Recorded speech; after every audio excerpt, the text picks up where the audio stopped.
এখন আমি এমন পর্যায়ে আছি যে মনে হয় কি যে দুটো বাচ্চা কাচ্চা নিয়ে মারা যায়, এমন পর্যায়ে আছি।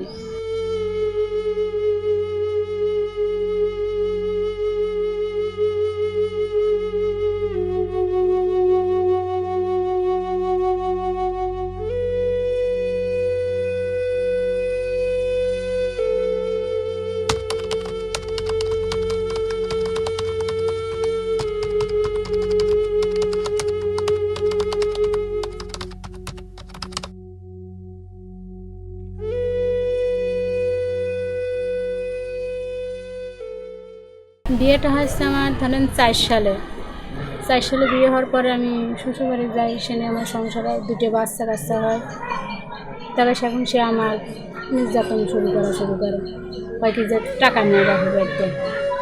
ধরেন বাপ গরিব মানুষ, দিন মজুর, টাকা দিবি, যৌতুক দিয়ে একবার বিয়ে দিয়েছে, 15,000 টাকা যৌতুক দিয়ে বিয়ে দেয় বাপ। বিয়ে দেওয়ার পরে তারপর ধরেন আমার দাবি করে টাকা নিয়ে, সে দাবি করে আমার শাশুড়ি করে টাকা নিয়ে তো ভালো দেখা যায় না, তো ভাত দেবো কী কামে, এইভাবে আমার নির্যাতন শুরু করে। আমার যৌতুক দাবি করে আমার এই বাড়ি ফিরে যায়। তারপরে থোয়ার পরে দেখেন সে আব্বা একটা ভ্যান চালাইতো, সেই ভ্যানটাও সে চুরিকে নিয়ে পালা যায় আর কোনো খোঁজ করে না।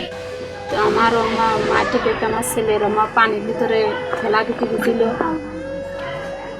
নির্যাতন করতো শাশুড়ি দিয়ে, স্বামী, ভাসুর। এখন আমি এমন পর্যায়ে আছি যে মনে হয় কি যে দুটো বাচ্চা কাচ্চা নিয়ে মারা যায়, এমন পর্যায়ে আছি।